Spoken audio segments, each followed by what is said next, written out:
How to check Instagram comment history. Hello everybody, welcome back to the channel. Today I'll guide you on how you can check your comment history on Instagram.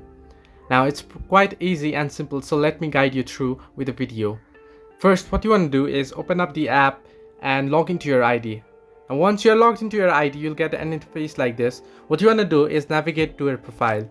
Now you can see the profile icon on the bottom right corner of your screen, and here tap on it and you'll head into your profile. Next, what you want to do is tap on the three-line icon that you can find on the top right corner of your screen. And once here, you'll find the option Your Activity under Settings and Privacy just below it.